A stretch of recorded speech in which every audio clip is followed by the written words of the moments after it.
Hello friends, स्वागत आहे पुन्हा एकदा एका नवीन व्हिडिओमध्ये। तर आज तुम्हाला मी एक रेसिपी शेअर करणार आहे। तर ही एक रानभाजी आहे, याला मुरडाची भाजी असे म्हणतात। तर प्रत्येक ठिकाणी या भाजीला वेगवेगळी नावे असतील, पण आमच्याकडे याला मुरडाची भाजी असे बोलतात। ही भाजी कोवळी असताना छान लागते।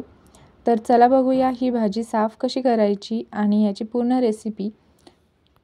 तर इकडे एका भांड्यामध्ये पाणी घेतलेले आहे आणि पाण्याचा हात घेऊन अशा प्रकारे साफ करायची आहे भाजी। याला छोटे छोटे केस असतात, ते असे पाण्याचा हात घेऊन काढले की लगेचच साफ होतात। बाकी भाजी कोवळीच आहे, तर अशी घेतली तरी चालणार आहे।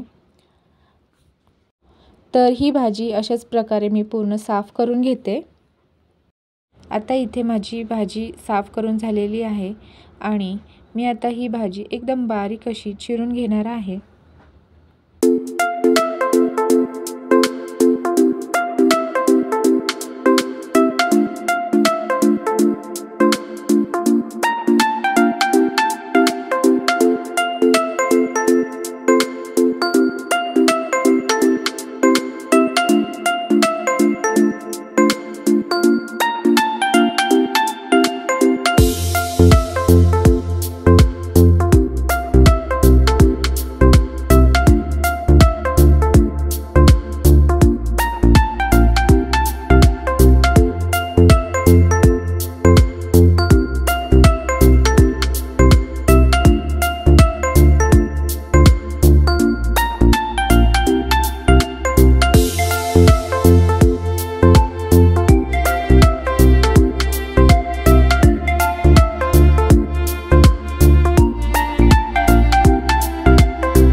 इकडे सगळी भाजी चिरून झालेली आहे।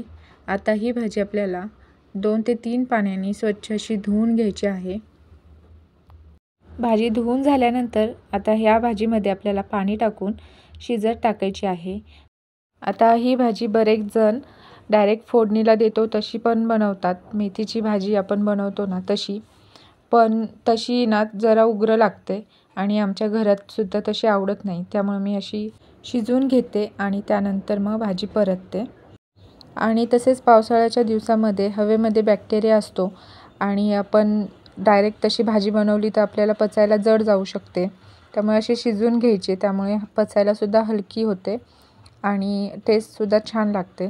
तर इकडे भाजी शिजून झालेली आहे, 1-2 उकळीमध्येच भाजी छान शिजली। भाजी कोवळी असल्यामुळे लवकर शिजायला मदत होते। तर इथे भाजी आपली शिजून झालेली आहे। आता ही भाजी एका चाळणीमध्ये मी ओतून त्यातलं पाणी काढून ठेवते आणि हे थंड करायला ठेवून देते साईडला। इकडे बघा 1-2 मोठ्या आकाराचे कांदे चिरून घेतलेले आहेत आणि 4 ते 5 मिरच्या चिरून घेतलेल्या आहेत। आता मी लोखंडी तव्यामध्ये तेल टाकून घेते। लोखंडी तव्यामध्ये कोणतीही भाजी छानच लागते।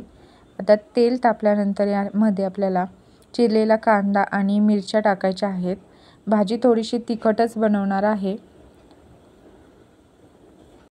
आता आपल्याला कांदा मिरची छान अशी परतून घ्यायची आहे आणि त्यानंतर आपल्याला हळद आणि मीठ त्यामध्ये ॲड करायचं आहे।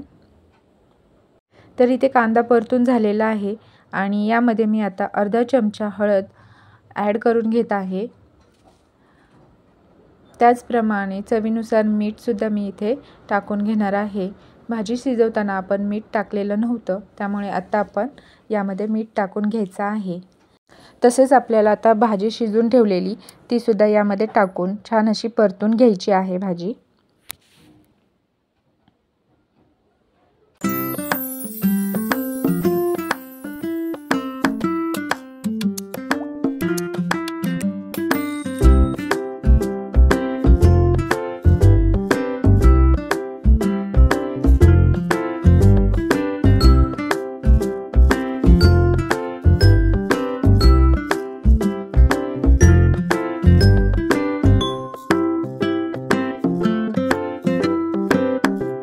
भाजी परतत असताना आपल्याला 1-2 वेळा झाकण ठेवून वाफ देऊन घ्यायची आहे। त्यामुळे हळद मीठ जे टाकलेलं आहे ते भाजीमध्ये छान असं मुरलं जातं।